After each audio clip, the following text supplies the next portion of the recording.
And I told her I don't care if he is her husband. Right now. It's time to rise from the grave, pour yourself a cup, and enjoy the coffee crypt. Good morning, everybody, and welcome back to the Coffee Crypt. Good morning. What's on your cup today? I can't see. Oh my! It's me. Oh my God! This is, I guess my family had this done many years ago, and I guess my parents were cleaning house, and they didn't want to look at my baby face anymore. So, no, it wasn't. My mom was like, "You want it?" I was like, "Is that weird? You don't? Oh, fine, I'll drink out of my baby face." Oh my God, that is hysterical. So it's cute little Steve. It is so cute. Oh my God, I was not expecting that. It's a weird one. Yeah, there was like a glare when you lifted it, so I couldn't even see that it was a face. Oh it's because it's like mostly white, so it's like. And of course, like my ring light is like right there, so it's a little bright, yeah. And you were drinking out of a tumbler, I saw, right? Yeah, almost always, right? It's always right. It's your cup of choice, if not particularly that one, but a tumbler's in general. You know what's really funny? I have this cup in 3 sizes. I have it in this one, the next one, which is like this, and then the little short one. So a tall, grande, and a venti. You can have your own little Starbucks. Yes, and I love these. They're expensive, but they're really great. They're metal, and of course the color. You know how I feel about that. But it's yeah, they're like the best cups. This one doesn't fit under the machine as well as the one below. So the medium size is my normal coffee drinking cup. Right. That's actually the one I leave at work for coffee at work. But anyway. Yeah. Well, yeah, always have to have a work coffee cup. Yeah. Well, I work from home, so I guess every coffee cup is a work coffee. Is a work. Yes. So. Fair point. Yeah. Oh my gosh. I know. I need to get some new horror mugs. Next time we record, we will both have the same mug. Absolutely. So. Branding. That's right. So, if you're not yet caught up, we have merch. The Coffee Crypt merch is live on my Spreadshirt website, which is in the links for my my high page or whatever. So the next time we record, we should be in our Coffee Crypt shirts, drinking out of our Coffee Crypt cups. Mm-hmm. R.I.P. my skeleton shirt, but that's okay. I'll have to wear it going out now. Yeah, I just wear random stuff now, but once I have the other shirt, that's what I will wear every time. So yeah. So, yeah, an official uniform. I love it. Right. That's right. Yeah. So we have a lot on the agenda today, don't we? Yeah, and this is the edited one. Yeah. Well, it was just throw spaghetti at the wall and see what sticks. There was just also like a lot of stuff. There genuinely is. There was a lot of news out there, and then we had to just play that game of like, do I care enough? Yeah, it's just something we genuinely feel passionate about talking about. Yeah. So the first trailer that I was kind of just by plot alone, I was excited to talk about it. It's a Japanese trailer by director Takashi Miike. It's called Lumberjack the Monster. It's coming out in December, so we got a little bit of a ways for it. Mm-hmm. But the plot is Akira Ninomiya is a remorseless lawyer who doesn't hesitate to eliminate anyone who stands in his way. One night, he is brutally attacked by an unknown assailant wearing a monster mask. Although he miraculously survives the assault, Ninomiya becomes fixated on finding the attacker and getting revenge. And then it also has, a bit of a subplot. Meanwhile, a series of gruesome murders occur where the victims are found with their brains removed from their bodies. So horror adjacent. The trailer... Yeah, it's a psychological thriller, suspense, kind of horror action-y. It's all under the umbrella of horror. Yeah, no, I agree. Yeah. So it's a short trailer. It's like only like a 40-second teaser. Yeah, it was really short. It was really short, but enough to really pique my interest. I really like the style. It looks like it's going to be super gory. Yes. And it's one of those things where, it's a big theme in a lot of Japanese films where there's just like a lot of moral gray. with a lot of their storytelling. Yeah. I think of like Death Note in particular. Oh, yeah. But there's so many. That's just to name one. But it looks like just super suspenseful. The action looks fun. The killer mask looks really cool. What did you think of just this short teaser that we got? Yeah, I mean, pretty similar thoughts. I thought it looked like it's going to be just kind of like a over the top, gory kind of actiony movie. I think I'm interested to see like the rest of the story and what this is really even about, as far as the connection of the two and like how that's going to play out and that kind of thing. And I mean, I think it looks good. As far as some of the action looks really. I mean, I just had it paused on the car flipping on the road, and it's like I'm looking at a paused like SUV midair. It looks like the production value on it looks pretty top notch. Yeah, no, I totally agree. I think it looks like a lot of fun. I don't. Is the December date like in the States, or does it say in theaters December 1st? I don't know. Sometimes there's a lag there. Yeah, it says in theaters everywhere December 1st. Nice. I wonder if it'll be released somewhere, I wonder, right? Because I had just seen a Japanese film, Shin Kamen Rider, which I was going to talk about. I kind of took because I don't have to take up a whole segment on it. I really enjoyed it. It was surprisingly gory, but that came out in Japan like I want to say like 4 or 5 months ago. And then we had gotten the Fathom event for it. So even if it's not super delayed, we might get like a limited release on this. I guess depends on how much faith they have in it. Otherwise, maybe it might go like direct to like streaming. Kind of like The Lake or something like that. So I don't know. Keep my eyes open. I'm excited. I'm gonna watch it as soon as it's available in whichever format because it looks awesome. And I was gonna say I was actually talking about the other one that you went to see. I was surprised how many other people were posting about it. By the way, because I saw the one you just what'd you say it was called? Kamen Rider. Like there were a lot of people posting about that one around the same time. I was just very surprised how many people were posting about it. I was very shocked. I mean, I kind of just always assumed it was more of and it still is niche. I think most Americans don't know what it is. Yeah. But like my AMC theater actually had to get a second screen because it was sold out. Oh, wow.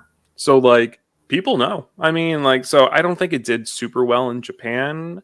It's the same director. He did a Shin version, which is just kind of like a new, darker version of Godzilla.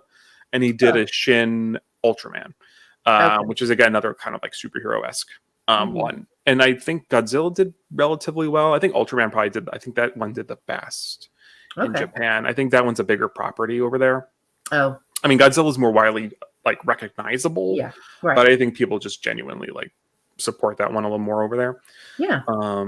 Yeah, so I don't know. I hope we get sequels to it. I don't know. These don't really get sequels. They're just kind of more like one-off remakes so far.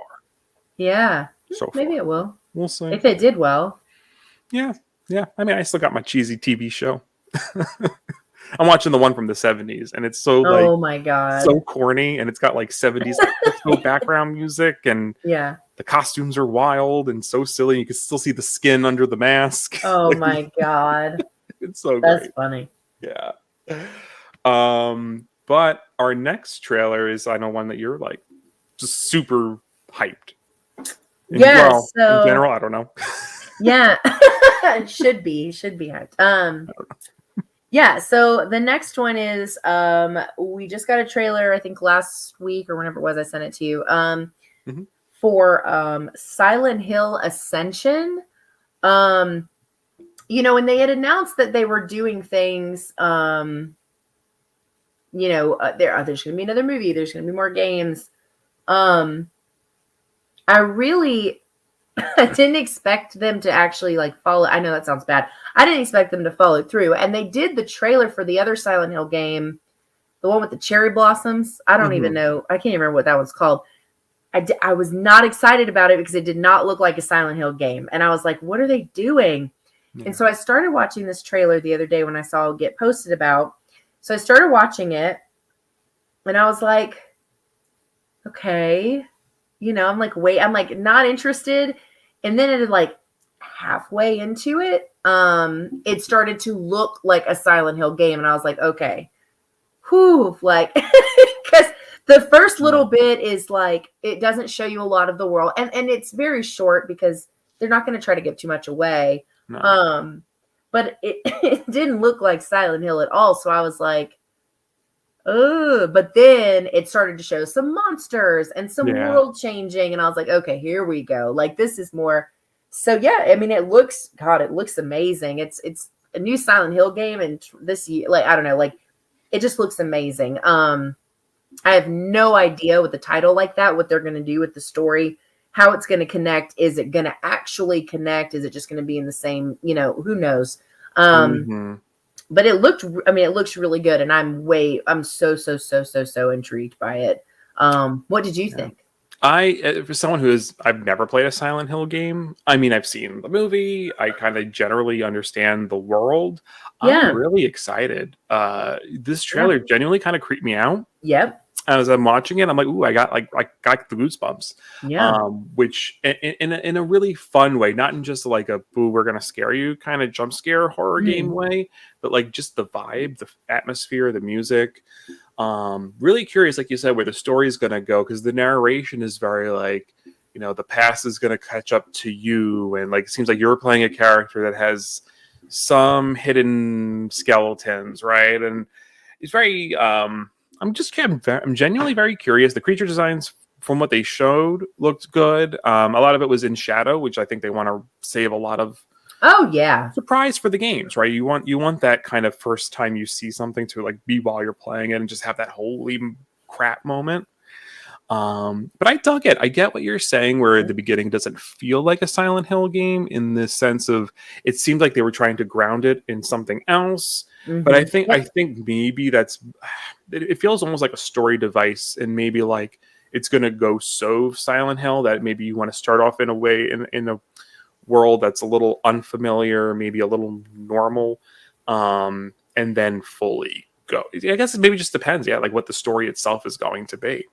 Yeah, well, and it felt very much like the first part of it felt very much like Until Dawn, or like what's the other one that they did? But it's like very teenager-y, like I don't know, there was just something about it that made me think of the video game Until Dawn. But then it did switch gears, and it was like, okay, like I mean, because my heart is still not over the cancellation of all that stuff with Konami and Kojima about like not being able to, like figure it out or whatever, because it was going to be them and Del Toro and Daryl. What is his name?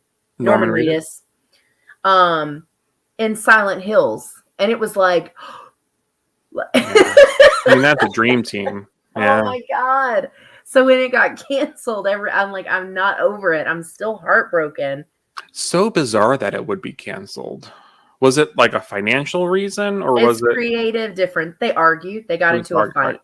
And the problem is because they worked so closely on the original project, parts of it are owned by Konami and parts of it is owned by Kojima. And so all of the project as a whole, Konami cannot finish. They're not allowed to legally. So the parts of it that they own, they can use, and like the name and things like that. But the other things that he was a part of, they can't touch. They're not allowed to. So it's such a hopeless situation as a fan when the business side of things gets in the way, right? I know. I'm just we don't have it in our stories, but like I'm just thinking of like the Friday the 13th game is going offline, where it's going to not be on. Yep. Because of licensure and all that stuff, and like, man. It's a bummer. It's all about dollars and cents. That's why I posted. I was like, especially with gaming, can we shy away from multiplayer online games? They have their place, but I think if, as horror fans, to enjoy something like a Jason Voorhees game, right? Something that we can always have. Let's have some nice single player survival games. Yeah, I'm totally with you. Well, and I don't like the online stuff anyway. I don't like it. Like one of the reasons I wasn't interested in playing what's it called? Back 4 Blood is because originally when they released the beta, which is what I played, you couldn't play by yourself with a computer. You had to play in like a lobby with other people. And I'm like, no, I don't want to do that. Like, I don't like other people. And I just, it was something that I didn't like about. I don't want to do that. I don't want to play with strangers. It's like if a studio makes a movie and says you can only watch this movie with other people. Yeah, and those people are people you don't know and may or may not be 8-year-olds. Like, right, and they may talk during the movie, and they're going to ruin the experience. They're taking pictures and call you names. 100%. Yeah. But I'm excited. Do we have a date on the silent coming 2023 on the YouTube? That's all it says. Yeah, it doesn't have I don't think it has an official release date. It's probably going to be fourth quarter. Yeah. I mean, it would be a cool summer release but it doesn't. Yeah, it's summer now. It doesn't seem like it's happening. Given that this just came out, probably not. I would think. Yeah. But so the next trailer we got is for a I skipped ahead. It's not that one. September 8th, Poor Things. It's a Searchlight Pictures movie. It is from filmmaker Yorgos Lanthimos. I think they did The Lobster, which I really liked. Yes. There's another one too, but I can't think of what it is. I know they listed it in the trailer, but I'm gonna. Oh, The Favorite, which again starring Emma Stone. Oh yes.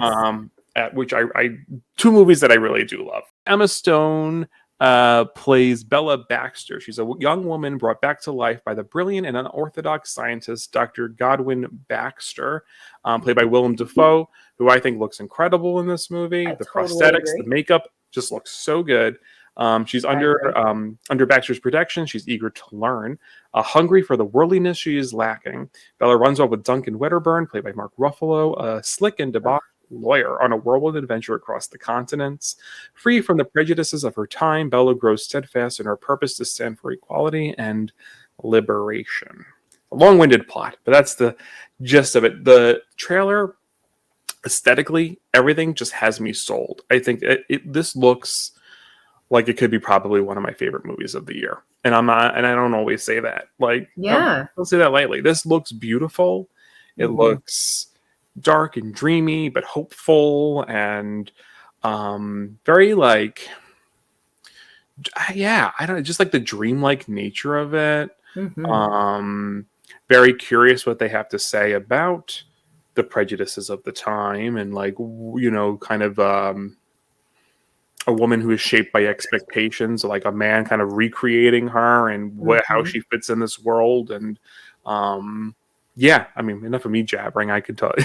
What did you think? I think visually it looks wild. Like the set pieces for this are stunning. And like you were talking about with how they feel, the emotions and how it kind of shifts throughout when you're watching it. It's those set pieces are really invoking things. There's sense of peace. There's a sense of danger. There's there's a bunch of different things. And the only thing I'm nervous about, because I'm not really very quiet about my thoughts on excessive nudity in horror films or any film that's not like a romance. I just saw a thing. I'm pretty sure it was about this where it's rated R for graphic nudity. And that is super off-putting to me for movies. It makes me way less likely to watch them. But, I love Emma Stone. I love Mark Ruffalo. Willem Dafoe. I mean, oh my God. But it just depends. If it's going to be, I'll probably let you watch it and then tell me. But if it's just over the top and it's too often, it will make me not like the film. So that's just something that I just am completely turned off by in movies in my genre. But otherwise, as far as how the trailer looks, I think it looks crazy. It reminds me, there is another movie. I can't think of what the name of the movie is in it. Maybe it's Hugh Jackman or somebody gets put down into a machine, something like that, and they're able to go back and see somebody that's not alive anymore. Does that ring any bells? Oh, yeah. You know what I'm talking about? My gosh, what movie was that? I cannot think of the name, but it kind of gave me that, but it really seems to be like stretching it, you know? Yeah, it takes a lot of visual cues. Like, looks like there's some like David Lynch kind of Yes. visuals in it. Oh yeah. It's almost like you take David Lynch and mash him with like Wes Anderson. Mm-hmm. In That's the vibe and the aesthetic. That I think that perfectly describes the aesthetic. I mean, it looks great. The cast looks great. And honestly, I don't feel like they gave too much away. I think it's just enough for intrigue. Yeah. Yeah, and I wonder. I mean, I was just thinking because you mentioned the nudity piece. I mean, they clearly did show one sex scene happening, but I'm wondering is because she's being resurrected, there might be kind of like a Frankenstein-esque nudity to it. So I was thinking Frankenstein things too, right? Because she's also like on the table in a sheet or something, right? Yeah, she's brought back to life. Right. So when she's laying there, though, she's just covered up with like a blanket or something. But that might be for the trailer, right? There might be like sometimes they do like a PG-13 cut. It's just weird to me that it specifically says graphic. So graphic usually means extended sex scenes or Well, nudity. Well, if it calls out nudity, but it doesn't say sexual content, those are usually seen by two different. So graphic nudity can sometimes mean like rape scenes that are extended. Like you just don't know what the reason is. Yeah, well, they would usually. So, I mean, maybe this is what I thought, but like when you look at the MPA ratings, it usually is like nudity is separate from something that's more like a sexual content. Like you can show a body, but that's like one thing, and then they will actually say sexual if it's a rape scene or something like that. They will say like graphic sexual. I feel like I've seen movies that say graphic nudity and don't mention sexual content. I'd have to look. Maybe it'll say both if that's what it means. Maybe I'd have to like look at like old like posters and like look at the tag. Like, but we'll see. I mean, it really just depends on why. Yeah. No, and I get it. I think it's an important boundary to talk about because I'm sure a lot of people feel that way. Yeah. And then I have the people I follow on Twitter that like that's all they want in their horror movies. That's like the total opposite of me. I want like zero. All right. If you want most of that, just go watch porn. Just put in like horror porn. I feel like that's probably a thing. There's a thing for everything. There's a thing for everyone and every interest. Yep. But yeah, but I do think the trailer looks really good. Like I said, I love Emma Stone. I'm a big fan of hers. Yeah. No, yeah. I feel like yeah, no, I mean she clearly does. She keeps herself booked and busy. But I'm rarely running to see an Emma Stone movie these days. Depends. Right? Like I really love The Favorite. But like it depends on the project. I love horror, but she's not always in movies that I'm super like, Yeah. Zombieland, yeah. But yeah. Our next one. What did you? Oh yeah. I just realized what we were talking about next. Yeah. So our next one is the Amityville Curse, which is going to be a Tubi original. Slightly higher budget than normal, actually, probably. Yeah. So okay. Going in, and we talked about this a little bit before hitting the button. Amity movies at this stage are kind of like just silly and dumb and over the top, and just for just stretching things into like the Amityville backpack, the Amityville in space, like it's gotten like it's really crazy.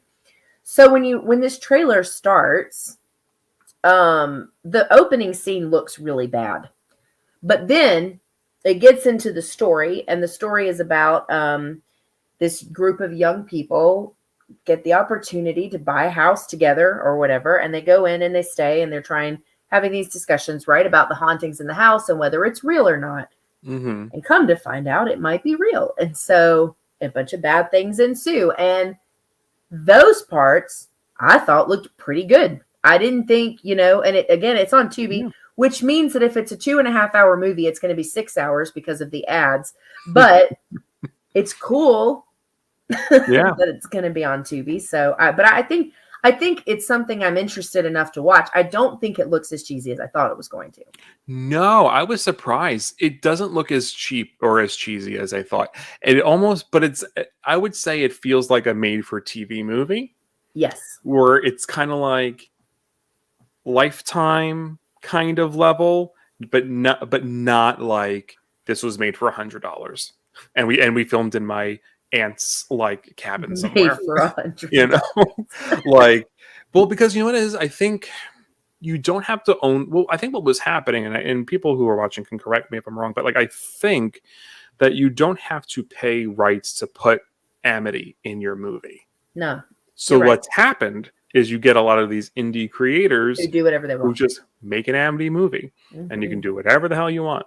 So as far as like the last, like I feel like official Amity movie that was made was that one called The Awakening. Yeah.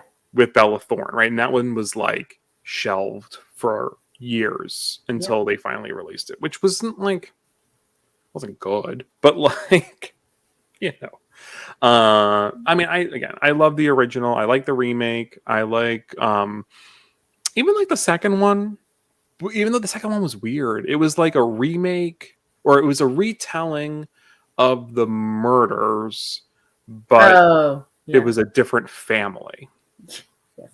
I'm like, so I was like, so it's the DeFeos, but not the DeFeos, and like, so I don't know. I think also just being a Long Islander, I have a little bit of a personal, like, not enough to watch all those other shitty ones, but that's fair. Enough to like be like, okay, I do kind of want to check this one out on Tubi. Yeah, no, I think it looks like it's going to be something that, I mean, I think it's probably not going to win any top list for the year, but I think it could still be worth watching and checking out. It's a fun, like, I'm going to have a drink and watch a movie kind of night, you know. And again, I was genuinely like surprised with how good it kind of looked. Good question mark, especially towards the end. Like just some of the shots, some of the acting wasn't too bad either. Looked like someone's getting hit by a car, and like instead of that looked good. I mean, it looked like I don't know. I mean, I guess, unless it cuts to like a dummy flying in the air. Or a Barbie doll or whatever it was, and Children of the Corn. Oh my God, Children of the Corn, that Barbie doll. Oh man, I think about her all the time. I hope she's doing well. Wherever she is. I hope she's on like some director's shelf somewhere. or I hope the actress who she was portraying has her. I hope they gave it to her. Oh my God. But our next one is a Hulu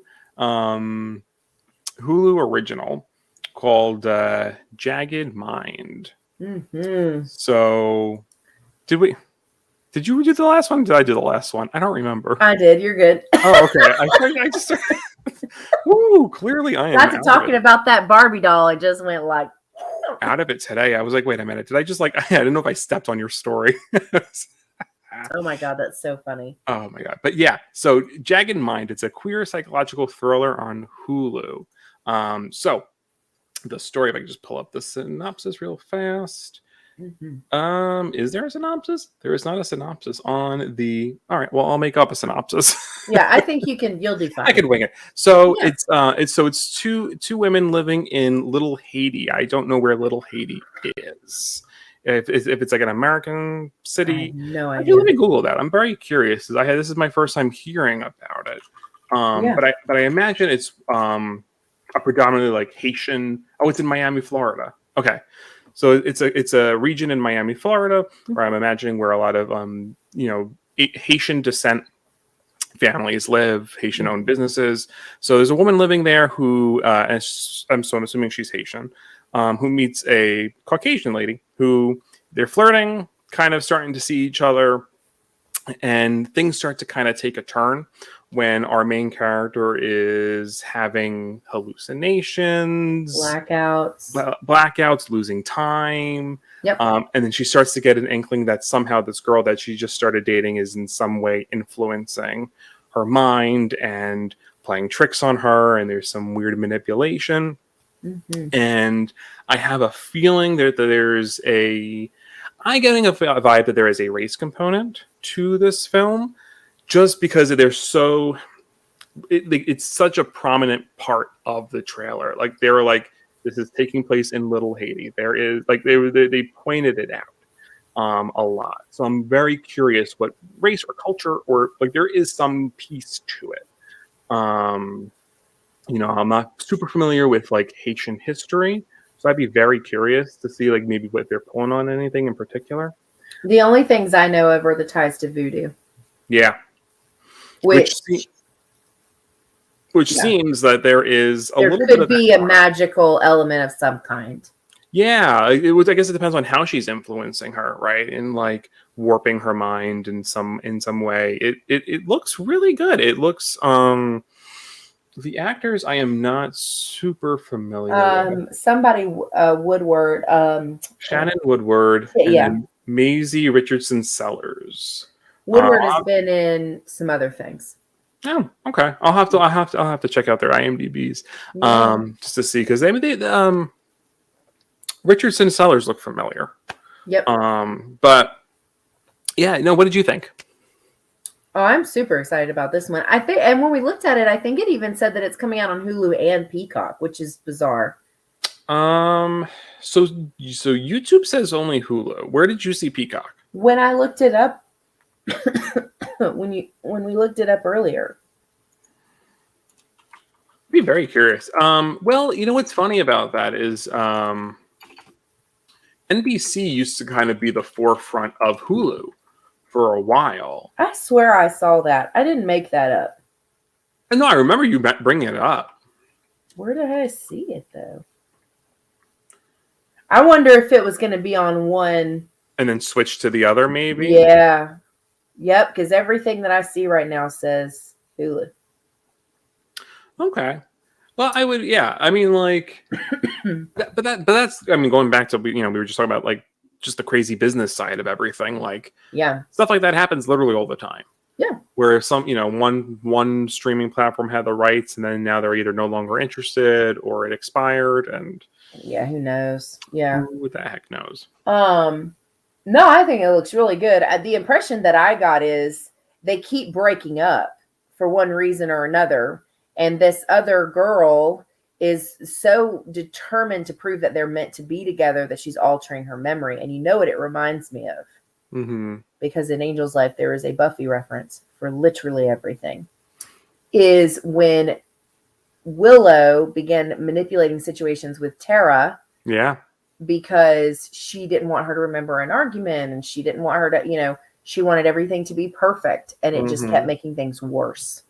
And that's what it reminded me of. And so, anything connected to Buffy or reminding me of Buffy, I'm usually always so hyped for. So I think this looks really good. Hence you bring up because you brought up the voodoo. So I feel like there could be some witchcraft. There's something. Right.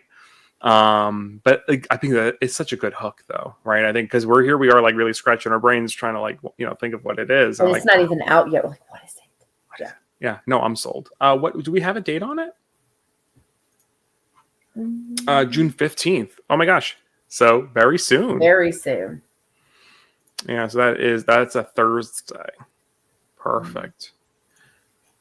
I'll have to watch that before I go on I'm going on a vacation on the 17th. So a week in Florida. Not that exciting. Florida's a mess these days. Sorry, Floridians, if you're watching. You're not a mess. Yeah, so that takes us into our news and trending side of the show. And the first one that we're going to talk about, was like super shocked because I didn't know this was even going to be a thing. They're doing a Insidious spin-off film called Thread, an Insidious Tale, which is going to have Mandy Moore, which surprised me. Yeah. And I might be butchering this, but Kumail Nanjiani. Yeah, you said it. Okay. Kumail Nanjiani. And yeah, so the story that they have so far, as far as information was, the story here is that a husband and wife who enlist the help of a spell to travel back in time such that they can prevent the death of their young daughter. The consequences, of course, prove to be severe. So this is going to be done by Screen Gems and Blumhouse. It's also going to have James Wan's Atomic Monster and Jeremy Slater, who is behind The Exorcist and Moon Knight. Mm-hmm. So what do you think? Yeah, I mean, I want to say I'm excited. I think I want to see more, whether a trailer, a poster, something before really, but just the log line, right? The story seems like it could be really emotional. I mean, the best Insidious are those first two, I think. I love when, and now I'm excited to get the family again in the fifth one. But, yeah, when it's about family and kids and, as a parent, kids in danger is very, it can be a lot. Yeah. Especially, I mean, preventing the death of their daughter, right? So meaning I think we're going to be seeing that death probably firsthand in the movie and then trying to go back. And I mean, I know that there was an element, it's been a while since I've seen part 2 of Insidious, but there was a time travel element from what I remember. Through the further. Yeah.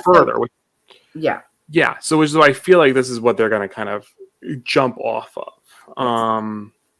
Because there was a little bit of that again, right? In either 3 or 4. Like, didn't Lin Shaye kind of see the future a little bit being in the further, if I'm remembering correctly? Maybe in 4. Yeah, I feel like in The Last Key, there was a nod to like the first 2 Insidious. Like she was able to kind of see something. Yeah.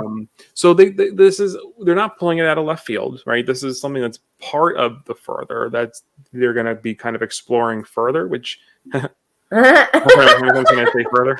further. But I'm curious. I love Kumail Nanjiani. Mandy Moore, I haven't seen her in a lot recently, so excited to see her do some more things. I like her. Yeah. Yeah. She's in one of my favorite movies or favorite comedies, Saved. Oh, that's a good one. Love Saved. And of course, the most depressing movie that's ever existed, A Walk to Remember. Nice. So make you laugh, make you cry. She could do it all. And she was in 48 meters down. 47 meters down. Right. Yeah. She's really good in that, which is a thriller, suspense. It's a shark movie, whatever you categorize that as. But whew, that was a good one. I love that movie. So I'm a huge fan of the Insidious franchise. I am really excited about the new one. This has to be done right, though, because I think one of the things that the Conjuring verse has done is done so many spins that they're like spinning off into nothing. And so, I want to be excited about this. I think there's a lot of potential given the people involved. Just because what made the time travel thing work in the others is they didn't address it as time travel. It was addressed as this like ability because of a psychic connection. Right. And so for whatever reason, putting it like that is far more feasible than being like, we're going to go back in time and save our kid in an Insidious movie. You know what I mean? So they've got to play that carefully to the source material, I think, for it to work. Right. But I'm hopeful.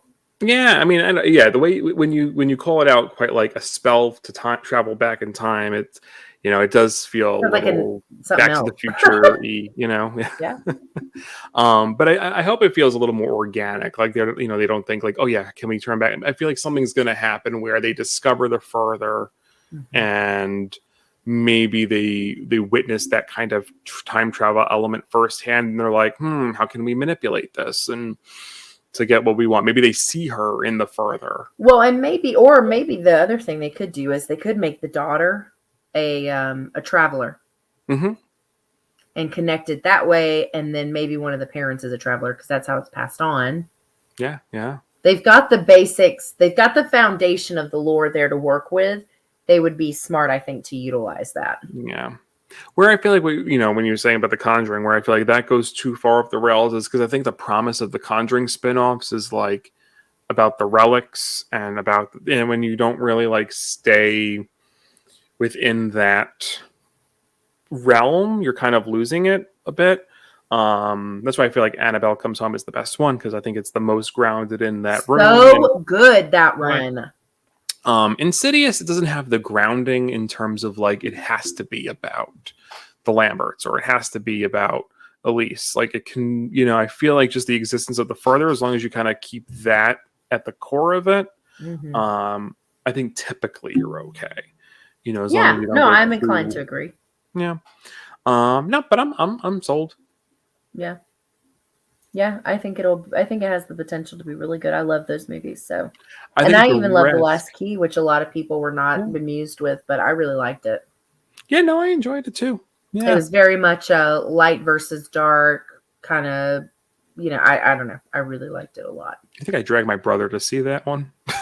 It had some of the creepiest moments of the entire franchise, in my opinion. Yeah. That part where that one thing, whatever, without giving too much away, when he that key monster thing, whatever you want to call it, the demon, climbs down on the floor. That. Like I was so bothered. I was like, oh, I don't like things crawling on the floor. It was so scary. Anyway, I digress. Yeah, creepy movement. If it's done choreographed, it was very well done. I thought it was good. That usually gets me. Yeah, I'm the same. And then they find that girl anyway, I'm sorry. Yeah, I mean, the only thing I was going to add before we move on is that I think if Insidious 5 doesn't do well, that might hurt this movie. Yeah. Well, the other thing that may hurt it is if they don't start paying writers what they deserve to be paid.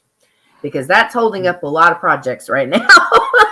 I know. They love announcing things, but pay your writers. But now I heard actors or directors are protesting, or I feel like it's going to start to snowball a little bit. When we might start to see like a delay in a lot of stuff. I think so. Good thing that we have a lot of stuff that we've probably never seen we could watch in the meantime.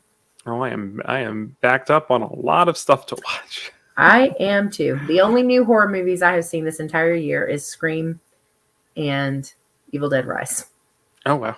That's it. So I'm also backlogged. So y'all do what you need to do to get your money. I'll be over here watching stuff I haven't watched yet. Exactly. But yeah, speaking of franchises that Angel's a big fan of, I cannot get anyone not to agree. I've put this movie in multiple polls, or this franchise in polls, and no one ever votes for it. And that's the Purge franchise, which I am a huge fan of. Talk about something that hits a little too close to home, right? Like, such a great franchise. So yeah. Frank Grillo. Am I saying that right? Grillo? Frank Grillo, the actor, yep. Yeah. So, like, by far, one of my favorite characters is like, I loved him. I thought, like, because he's in two of them. He's in 2 and 3. Yeah. 2 and 3. Yeah. Love him. So, this one, because they don't have a lot on this one, right? It's mostly, it's supposed to be 5 years after the Forever Purge, which is when literally America crumbles. It's called the Forever Purge because people start saying, no, we're just going to purge whenever we want to. Yeah. You can't tell us what to do anymore. Right. And so this is our right. We're going to just, chaos ensues. Because if you're not familiar with the Forever Purge, the premise is exactly that. And it's about a group of people trying to get to the border to go the opposite, to get away from it because they're not safe in America anymore. A lot of race and things like that played into that movie. It was an eye opener to say the least. Anyway, so that's the premise. Is it would be 5 years after that. That's pretty much it. In the Forever Purge, America kind of collapsed. It's really kind of mapped itself according to different ideologies. The states are based on sexuality, religion, and ideology. So we've broken apart, and the state of discord is at its worst. So it's a new country. Essentially, It would be like just different sections. It's almost like in the way like how Handmaid's Tale broke up the country, right? And it became something totally different. Mm-hmm. Yeah. Or like a Hunger Games, you have the districts. It's going to look just something, which is such a what a wait. Where has when you look at the first Purge movie, how different it's gotten since. Bigger. It got bigger. That's what happened. Because in the first one, it's just inside the house. Right. It's just like a home invasion. It's a home invasion-y kind of thing. It's got one of my most favorite violent moments is the mom when she bashes her neighbor's face. I had a feeling you were going to say that one. She says, and then after she does it, she goes, "I said no more violence," and I'm just like, you are my hero. Like, I have met many people in my life that I wanted to do that too. Yeah. So it was like, I love that moment. It was so good. Lena Headey, she delivered. And Ethan Hawke. I mean, like, it was great. Yeah. It's a great cast. But then it shifts gears into the more political aspects, the more social hierarchy, where we realize there's a lot more going on. And I'm sorry, people can say what they want, call me whatever they want in the comments. That could absolutely happen. I refuse to believe that the rich are not motivated enough to do something like this, to make that something that could happen. And so in the Forever Purge, people are like, no, we're just going to keep murdering folk. It feels like, even if the Purge isn't something that would happen, it feels like if it were, this is exactly how it would go down, right? Because if you look at the issues that already exist in the country, like, this is how this would completely, like, bust open the cracks that are already there. People would absolutely manipulate it. People would absolutely be treated differently based on where they fit in the hierarchy of society with a law like this. It really is. More poignant now than ever, I think, especially in these last few years. I mean, but no, it's definitely a franchise that has not lost favor with me. I think I'm more invested with each one. Yeah, the last one. So I went and saw Forever Purge in theaters, and it hit hard. Like, it was good. And it's also, like, talking about how different the movies are. It is literally a storytelling method of, like, this is how it started, and then this is how it gradually got worse and worse and worse and worse until this total collapse, like what we're probably going to see when they do this next one. Because this is, I mean, that's what would happen. Yeah. And I love it. I love getting this, like, global perspective, or not global because it's one country, but maybe what I mean is, like, this more rounded, right? Because you start with a family, and then you then you go to a city, and then you go to politics, and then you go to, like, the origins, and then you go to, like, the bigger scale. Like, it's such a cool way of plotting out the de-evolution of the country through a structure like this. It's scary. It is scary. It's scary, but it makes for good cinema, I think. Yeah. No, I totally agree. But I would love to see them do more with it. I really like that franchise a lot. Yeah. Hopefully we get it sooner rather than later. But, like we said, everything is kind of delayed, so it's all talk for now. Yeah.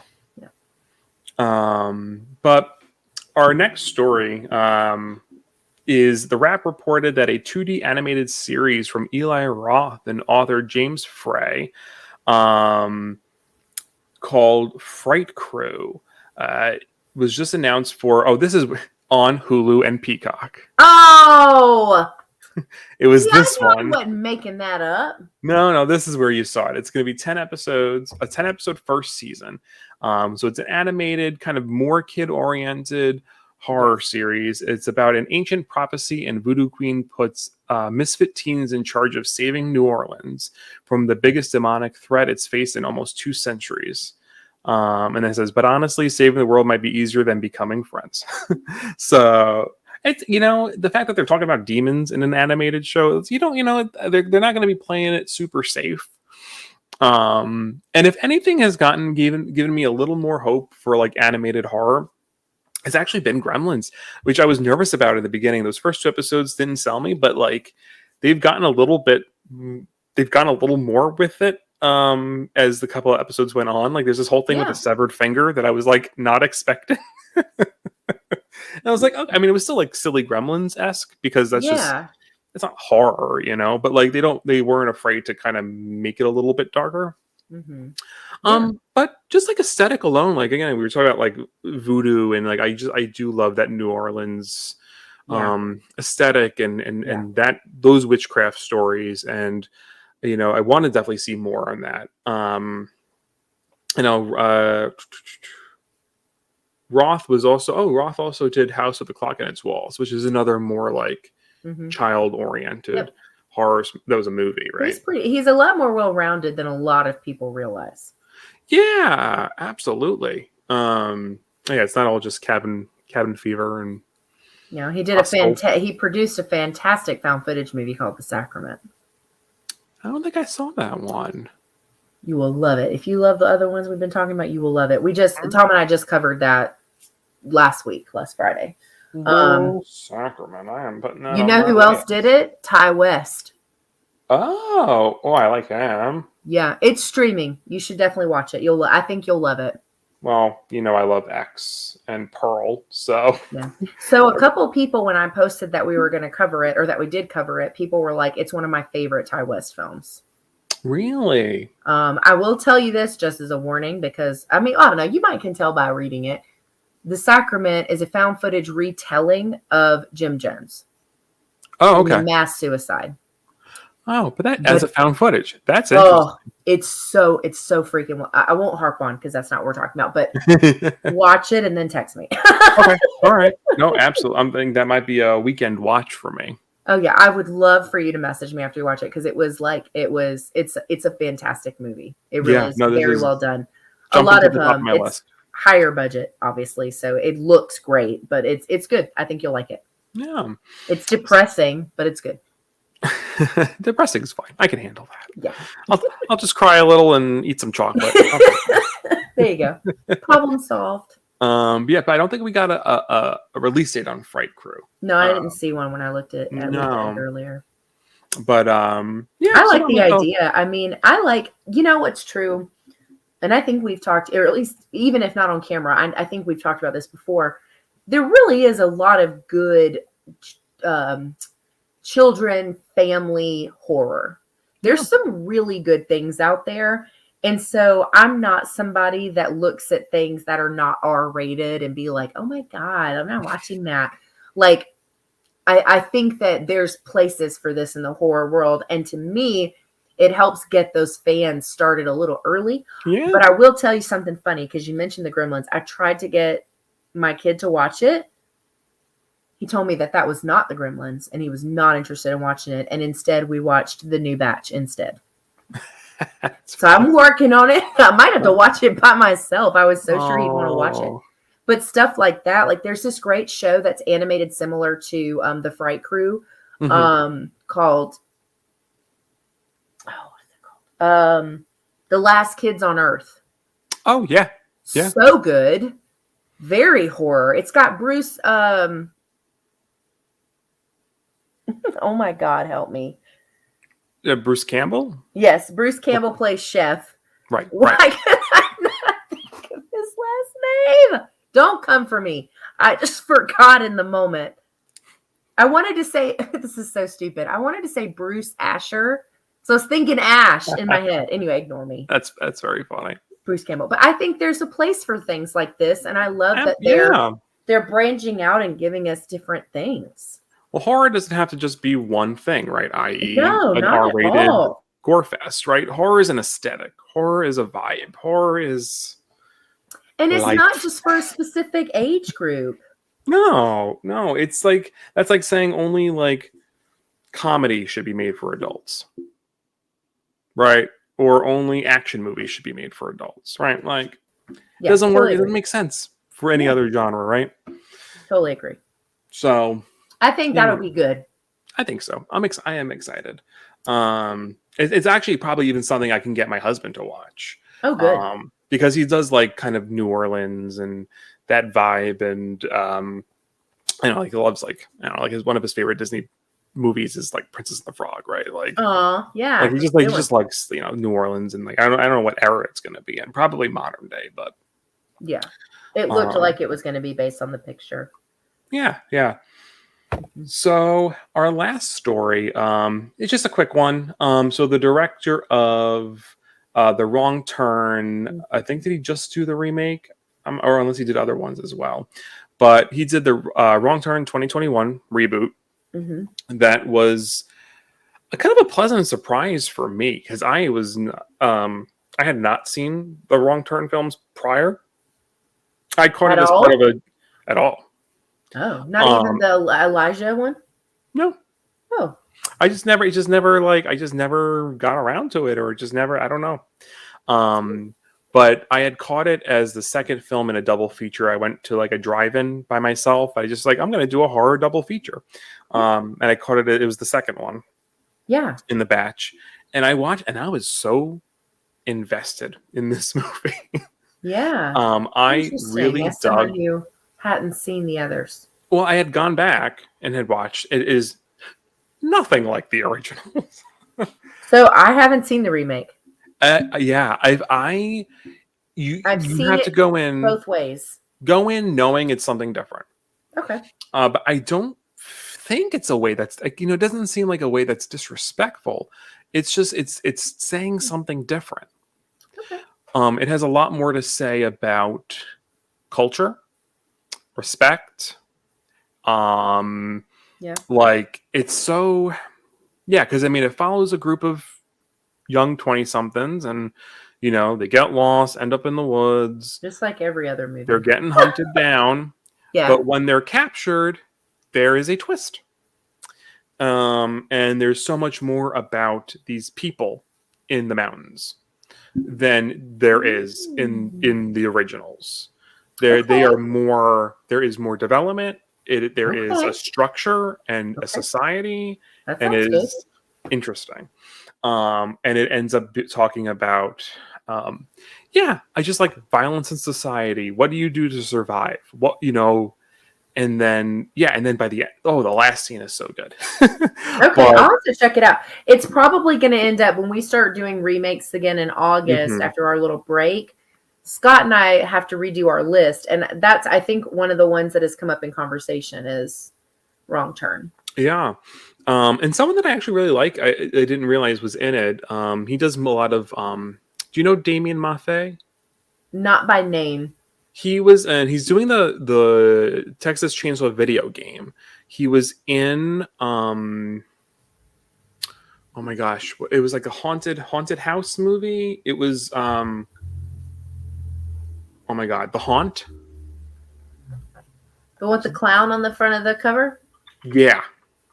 So I've seen the cover. I have not watched the movie. Is it any good? He's one of like the villains in that. It's good. It was good. I'll have to watch that.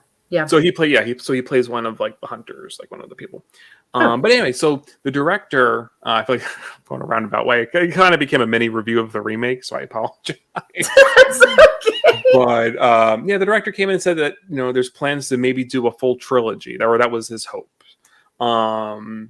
So I don't know. Yeah. So I don't know if it's waiting on anything in particular. Probably waiting for a budget. Probably waiting for a green light. Someone to support it. I don't think it really did that well because it was a pandemic release. I caught it in the drive-in because it was the pandemic. And then it went to VOD, and it just kind of got brushed. But I'd be really curious to see where they go with these characters. I dug it. It was such a cool. I'll have to watch it. Yeah. Yeah, I'd be really curious to hear because it starts off again very stereotypical. Like, this is a wrong turn movie. Stupid kids doing stupid stuff, and then second act twist, boom, different movie, and it is so cool. Okay, I'll have to check it out. I wonder if it's streaming anywhere. It might be streaming somewhere now. I bought it because I liked it so much. Well, dang. Yeah, it's on Paramount Plus right now. Beautiful. Okay. Go for it. I will watch The Sacrament, and you can watch that. That's our homework. That's our homework for each other. But yeah. That's all the stories we have today. Oh my God, we did not plan. Oh, we did not plan shout outs. Sorry, people. I have no recommendations for you.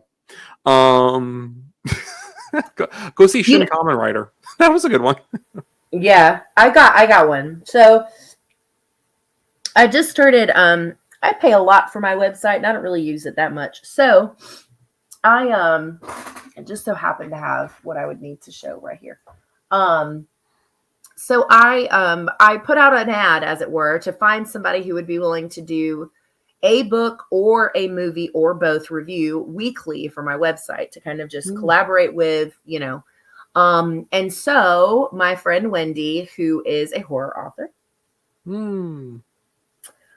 is now a reviewer for my website. So she does one indie horror book and one horror film a week. This past Tuesday, she did The Viking Wolf from Netflix. And by the time this comes out, her next book review will also come out. But I don't remember what the book is, so you'll have to go to the website to see. But she is she does little videos about the writing community. She's a big support system. She's a very talented writer. And now she does reviews. And so go follow her and check out her content and her reviews on the website. Yeah. You know what? I could totally shout out the Beast, because I never talked about it. Yes. Hold on. Do it. This is gonna be awkward. Give me a second.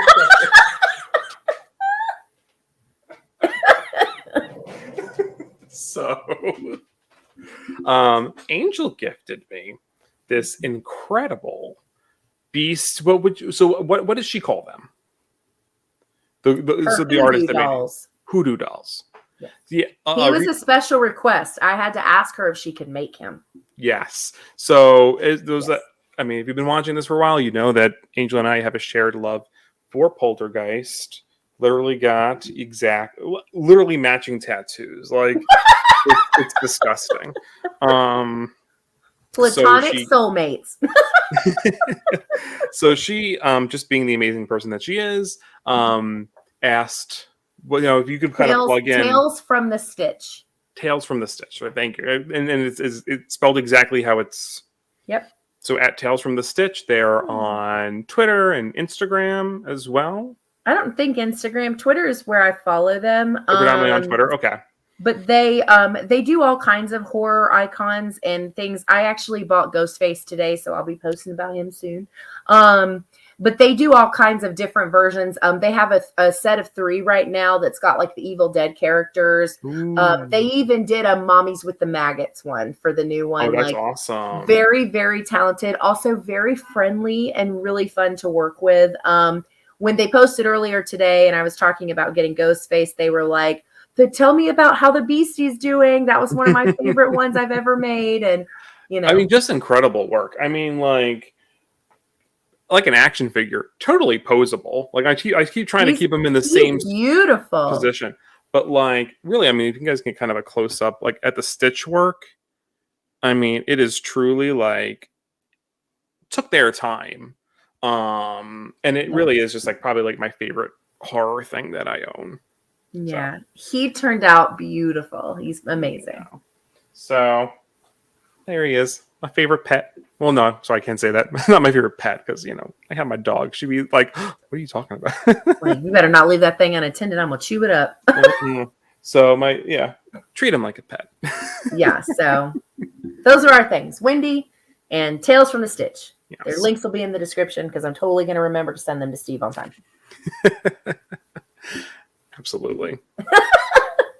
And I drink my coffee so early. Well, tea so early that I don't really have anything to sip this whole time. So I'm like, oh, no.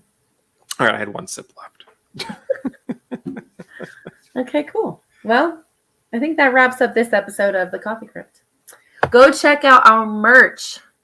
Yes, you can. I will make Steve put that link in the episode as well. Yes, I'm excited. There should be because our next episode will be in 2 weeks. So it should definitely be already here by then. So we'll be fully modeling coffee cup, shirt. Yeah. Maybe I'll have to auction off my skeleton shirt. Not that anyone's gonna want. It's so cute. It'll be iconic. It's going to be for special occasions. We're like the official horror morning show. Mm-hmm. Like, I'll give you $300 for it. Anyway. Not that famous. I digress. Thank you guys so much for hanging out with us on this Sunday morning. And enjoy your day. Don't do too much. Have a great week coming up, and we will see you next time. Bye-bye.